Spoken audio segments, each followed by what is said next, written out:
Hello my friend, स्वागत है आपका अपने चैनल रॉयल एग्जाम में। मैं शिव मौर्य। आज आपको बताना चाहूँगा कि हम आज क्या पढ़ेंगे फिजिक्स पढ़ेंगे आज हम।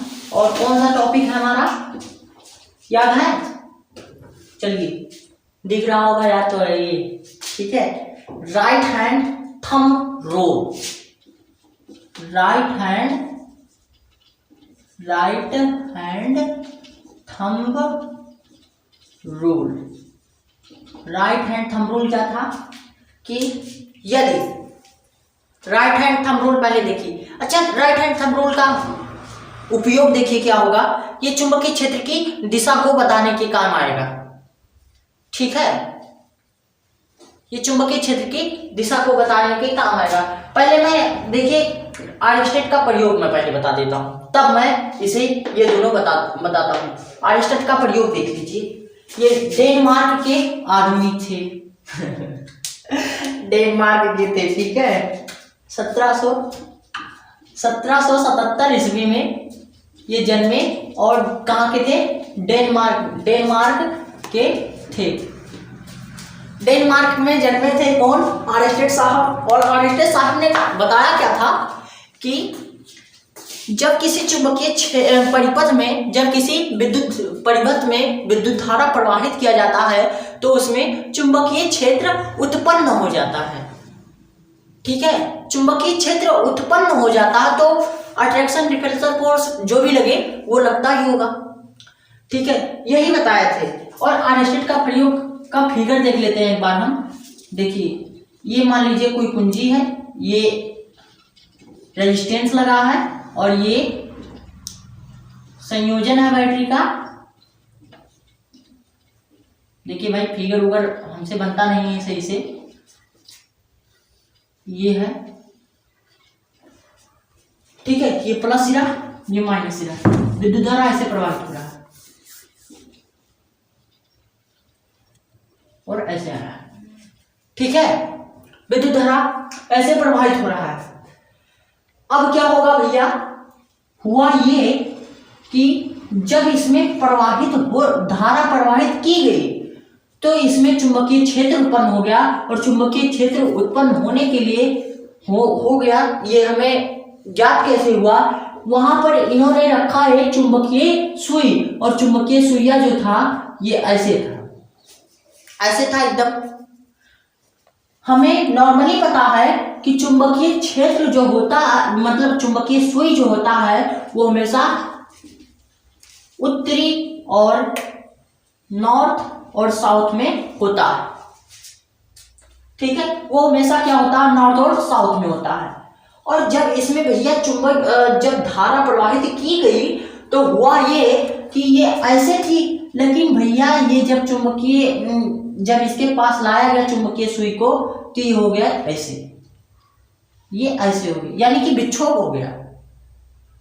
सुई जहां थी वहां पर नहीं रुकी, अपने आप विक्षोभ हो गया। और यही से हमें पता चला कि यहाँ पर चुंबकीय के प्रभाव का अनुसरण किया जा रहा है, ठीक है।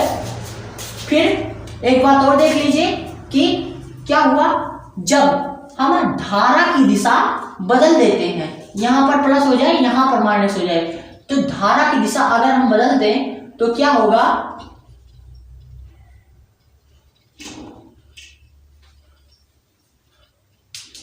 धारा की दिशा अगर बदल दें, पहले सुइया ऐसे था, लेकिन जब धारा की दिशा बदल गई तो सुई ऐसे था, ये ऐसे होगी, ठीक है। तो समझना कुल मिला के ये है कि जब किसी विद्युत परिपथ में हम धारा को प्रवाहित करते हैं तो उसमें चुंबकीय क्षेत्र उत्पन्न हो जाता है, और चुंबकीय क्षेत्र के कारण उसके सुई जो होता है, चुंबकीय सुई, उसमें विक्षोभ हो जाता है। यही विक्षोभ का कारण बना चुंबकीय प्रभाव का, कि यहाँ तक चुंबकीय क्षेत्र के प्रभाव का अनुसरण किया जा सकता है। इसके बारे में सबसे पहले आइंस्टाइन साहब ने 1828 ईस्वी में बताया था, ठीक है। कब बताए थे? 1828 ईस्वी में। क्या बताए थे? चुंबकीय क्षेत्र के चुंबकीय प्रभाव के बारे में, ठीक है। और क्या बचा कि जब धारा की दिशा में परिवर्तन करते हैं तो चुंबकीय सुई की दिशा में भी परिवर्तन हो जाता है। यदि विद्युत धारा को बढ़ा दे तो चुंबकीय क्षेत्र की तीव्रता जो है वो बढ़ जाती है। या धारा की गति को कम कर दे तो उसमें चुंबकीय क्षेत्र की तीव्रता का मान भी कम हो जाता है। यही सब बताए थे साहब जी, ठीक है। और एक बात देख लीजिए कि इसका एग्जाम्पल जो है वो रेडियो हो जाएगा, कंप्यूटर हो जाएगा, ठीक है। और काफी चीजें, घंटी भी एक आती है शायद, वो भी हो जाएगा, मैं देखा नहीं हूं आज तक लेकिन, ठीक है। ये हो गया इसका। बहुत लोग सोच रहे घंटी का नहीं पता था, पता भैया बेल होता है, ठीक है। ये हो गया। अब हम पढ़ेंगे दाएं हाथ के अंगूठे का नियम, ठीक है। आर स्टेट का प्रयोग मैंने इसलिए बताया कि अब हम चुंबकीय क्षेत्र की दिशा के बारे में जानेंगे। तो इसमें दिशा हम देखेंगे। देखिए चुंबकीय क्षेत्र की दिशा जो होगी, अब असली टॉपिक अब आएगा। दाएं हाथ के अंगूठे का नियम क्या है? दाएं हाथ के अंगूठे का नियम, पहले दाएं हाथ का अंगूठा हम दिखाते हैं। दाएं हाथ का अंगूठा ये है, ठीक है, यही तो है भैया। अब देखिए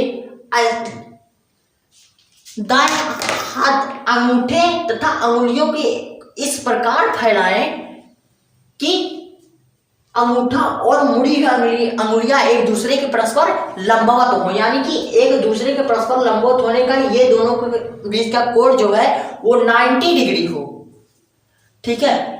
तो पहले स्टेप में हम लिखेंगे दाएं हाथ के अंगूठे के नियम में हेडिंग डालेंगे और लिखेंगे क्या कि यदि हम दाएं हाथ के अंगूठे तथा मुड़ी हुई अंगुलियों को इस प्रकार फैलाए कि वे एक दूसरे के लंबवत हो तथा परिपथ में प्रवाहित धारा चुंबकीय प्रवाहित धारा यदि विद्युत प्रवाहित धारा यदि अंगूठे के दिशा में हो, यानी कि ऊपर की ओर हो, तथा तो उसमें क्या होगा, चुंबकीय क्षेत्र की दिशा जो होगी वो मुड़ी हुई अंगुलियों की दिशा में होगी। यानी कि देखिए ये है हमारा, अच्छा मैं बना ही देता हूं, चलिए देखिए भाई, पहले फिगर तो अच्छे से बनेगा नहीं, मजा मत लीजिएगा क्योंकि आर्टिस्ट तो है हम बहुत जमाने से, लेकिन बनता नहीं है, ठीक है। देखिएगा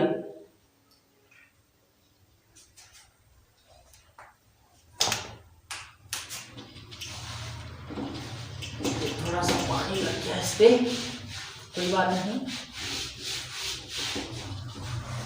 देखिए हाथ बना लेता हूं मैं, ये हमारा अंगूठा, ये 90 डिग्री है, ये ऐसे है, ऐसे है, ऐसे है,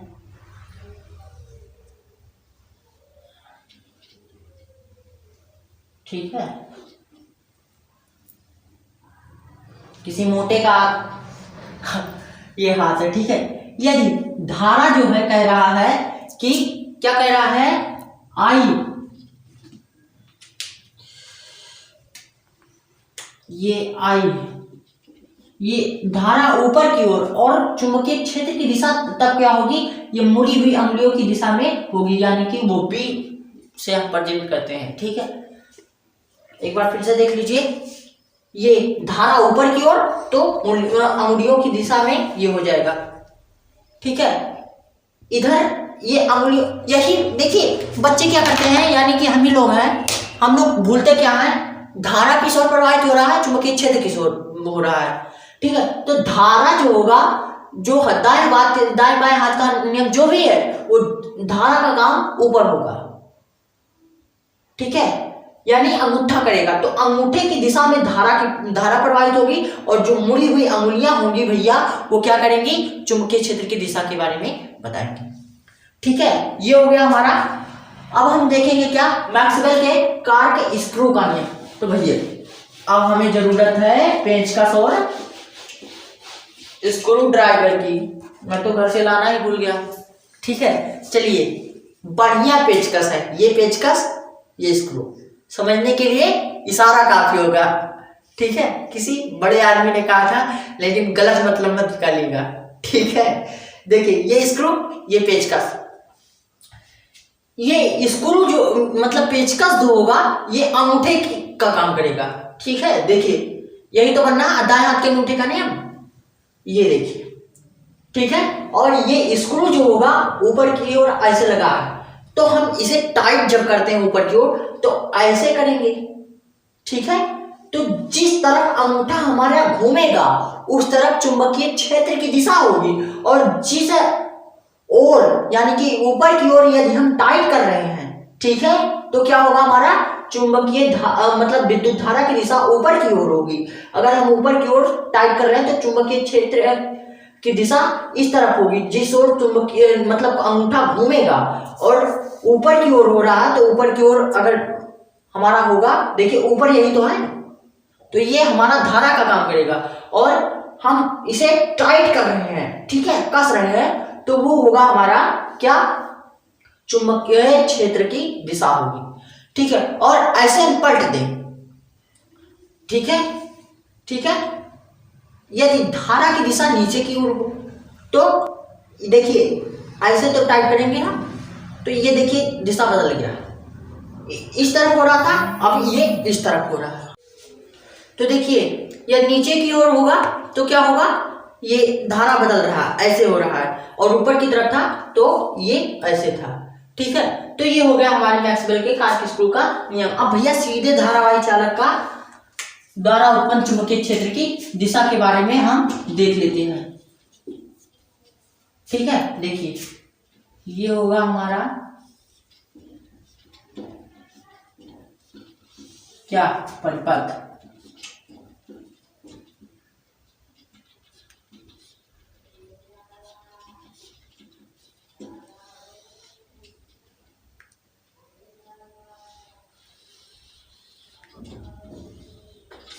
ठीक है। और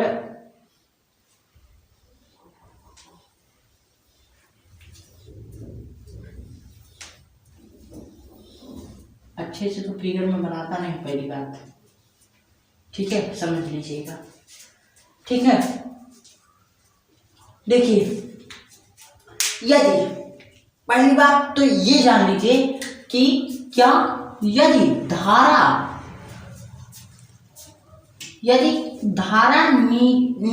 ऊपर से नीचे की ओर है तो क्या होगा,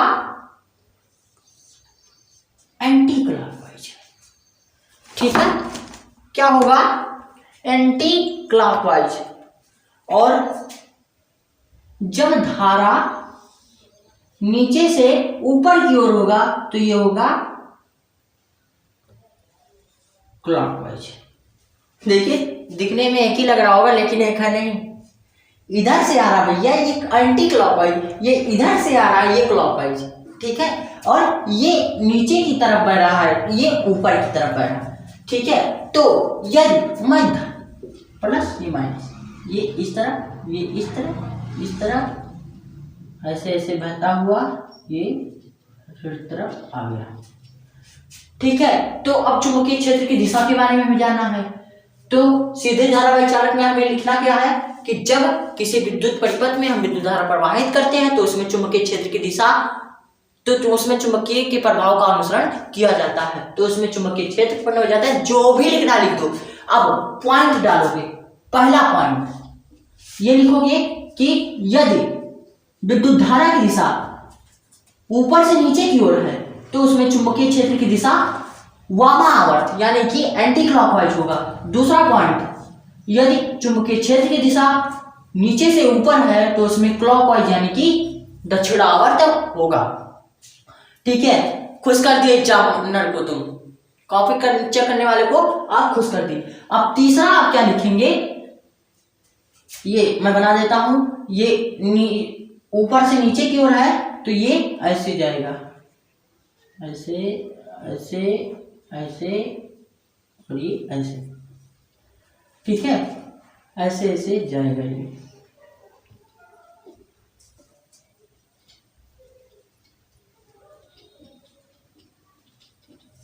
ठीक है।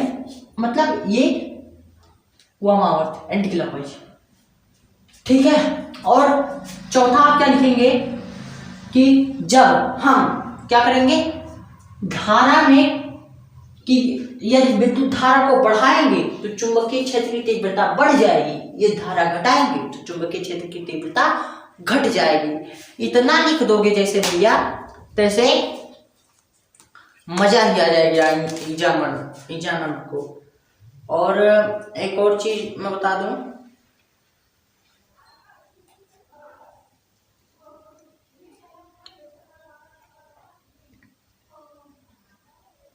देखिए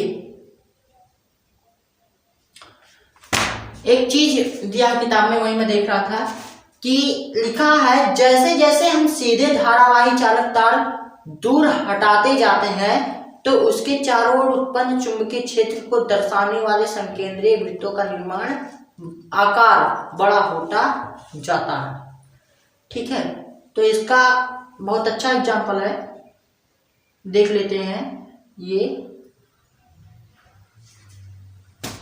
यदि वही कारण है, अगर तार को हम दूर करें, थोड़ा यहाँ पे तार है तो अगर यहाँ पे दूर करते जाए तो ये वृत्ताकार लूप जो है वो बड़ा होता जाएगा। ठीक है, और एक बात और, जब चुंबकीय क्षेत्र की धारा अगर बढ़ाते हैं तो इसमें कंपास सुई के विक्षोभण की प्रक्रिया जो होगी वो उसमें भी तेजी से विक्षोभ होगा, और अगर विद्युत धारा कम रहेगी तो कंपास सुई में जायज बात है उसमें कम विक्षोभ होगा। यही सब है, लिख दीजिएगा, बढ़िया नंबर मिल जाएगा। ठीक है, तो ये सब ध्यान रखिएगा। नीचे से ऊपर तो क्लॉकवाइज, ऊपर से नीचे तो एंटी क्लॉकवाइज। धारा में कमी तो चुंबकीय मतलब कंपास सुई के विक्षोभण में कमी, धारा में अधिकता तो चुंबकीय क्षेत्र में अधिकता, चुंबकीय क्षेत्र की तीव्रता में अधिकता प्लस चुंबकीय सुई जो था उसमें विक्षोभण में अधिकता, यही सब है। अब धारावाही प्रणाली का भैया दिखाता हूं मैं आपको, बहुत मेहनत किया हूं। देखिए ये धारावाही प्रणाली का, जब किसी लकड़ी के गत्ते या टुकड़े को काट कर हम उसमें अनेक फेरों द्वारा तारों को लपेट देते हैं तो वो होता है हमारा परिनालिका यानी कि सोलेनॉइड। ठीक है, अब इसके द्वारा हम चुंबकीय क्षेत्र की गणना करेंगे या दिशा को हम देखेंगे। ठीक है, यही है हमारा।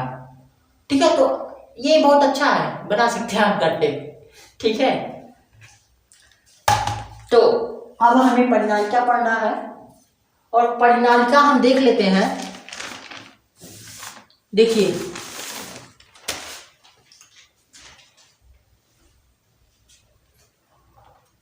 परिनालिका कह रहा है कि अनेक वृत्ताकार लूपों से बनी होती है। देखिए परिनालिका क्या था भैया कि किसी लकड़ी या गट्टे को काटकर हम बनाते हैं अनेक फेरों को लपेट कर तारों को। ठीक है, वही होता है। और देखिएगा कि बहुत अच्छा चीज मैं बताऊंगा, इसमें ध्यान लगाकर सुनिएगा। परिनालिका जो है अनेक वृत्ताकार लूपों से मिलकर बना होता है। ये आपको वृत्ताकार लूप ही दिख रहे होंगे। देखिए ये ऐसे ऐसे, ये 3D फिगर है। ठीक है, अंदर भी ऐसे है। ठीक है, तो अंदर जाके देख लीजिएगा आप। ठीक है, तो अब देखिए जब इस कुंडली में क्या होता है, धारा प्रवाहित किया जाता है तो क्या होगा भैया,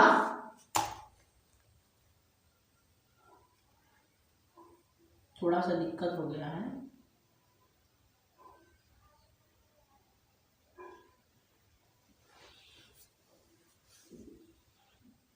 ये ऐसे ऐसे जाना चाहिए। ठीक है, जब इसमें धारा प्रवाहित किया जाता है तो क्या होगा भैया, देखिए तो ये क्षण चुंबक की भांति कार्य करने लगता है। क्या होगा, जब इसमें हम धारा प्रवाहित करते हैं तो क्षण चुंबक की भांति कार्य करने लगता है। ठीक है भैया, और ऐसे से आएगा, ये अंदर की तरफ जाएगा।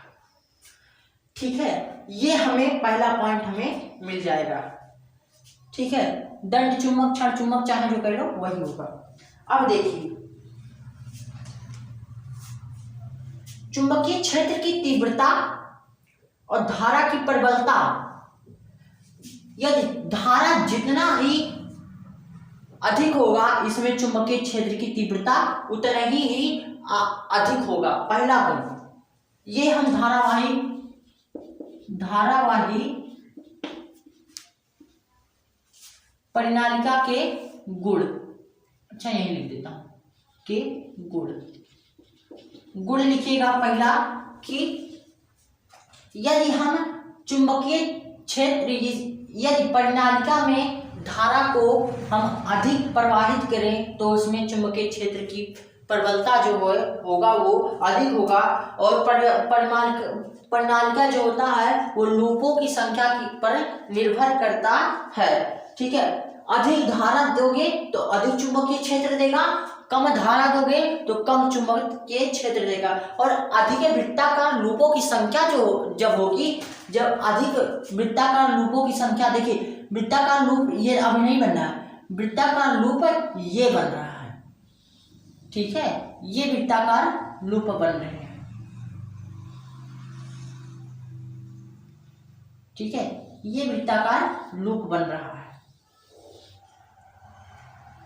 ठीक है, यदि क्या होगा, लूपों की संख्या अधिक होगी तो उसमें चुंबकत्व भी अधिक होगा। ये ध्यान रखिएगा कि चुंबकत्व भी अधिक होगा। ठीक है, और मैंने बताया कि ये परिनालिका जो है जब धारा प्रवाहित कर देते हैं तो ये क्या होता है, क्षण चुंबक की तरह व्यवहार करने लगता है। और जब लूपों की संख्या अधिक होगी तो उसमें चुंबकत्व भी अधिक होगा, और धारा अधिक होगी तो अधिक चुंबकीय क्षेत्र की प्रबलता होगी।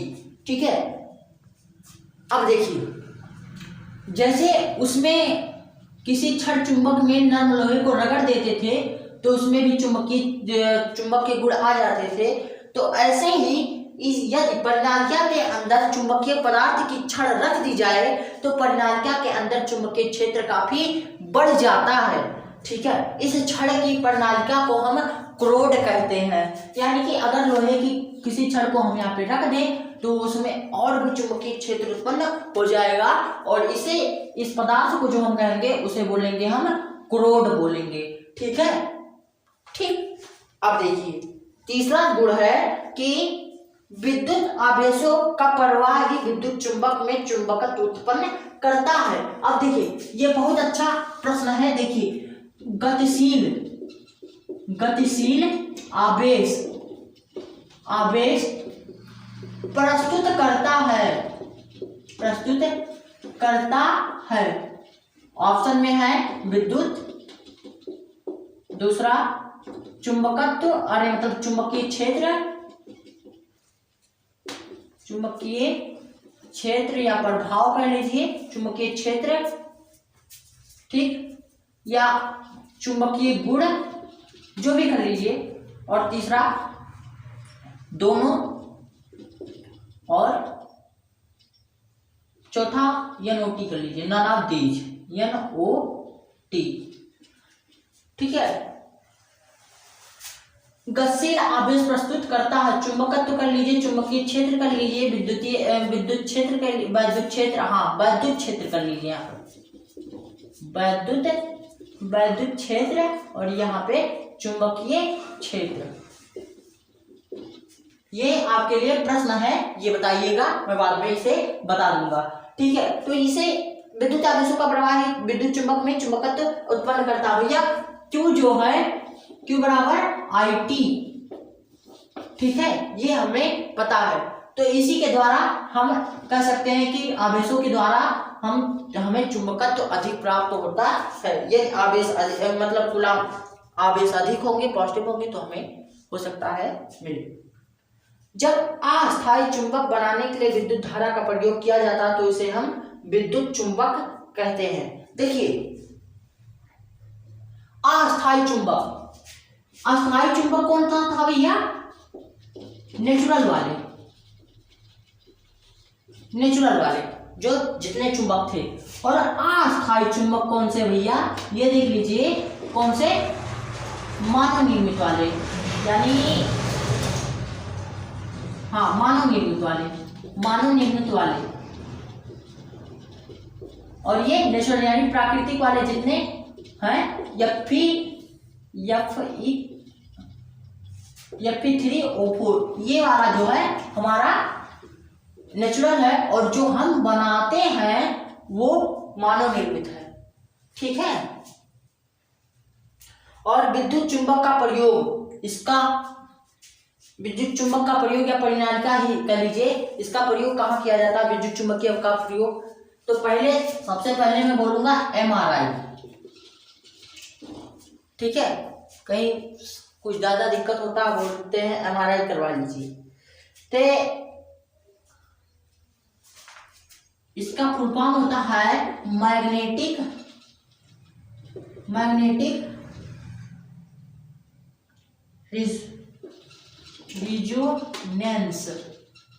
रिजोनेंस इमेजिंग, यानी ये एक प्रकार का प्रतिबिंबन होता है। ठीक है, वही हमें बताना चाहता। और विद्युत घंटी, microphone, dynamo, ammeter, volt meter, चिकित्सा क्षेत्र में MRI, वही स्पीकर, यही सब है। तो अब देखिए हम क्या जानेंगे, धारावाही परिनालिका तथा क्षण चुंबक में समानता क्या है। धारावाही परिनालिका तथा क्षण चुंबक में समानताएं क्या क्या है भैया? ये देख लीजिए कि धारावाही परिनालिका, क्षण चुंबक दोनों ही स्वतंत्र पूर्वक लटकाने पर N व S ध्रुव पर जाकर रुकते हैं। पहली समानता लिखिएगा, समानता में डाल दे रहा हूं हेडिंग और आप लिखते चलेंगे।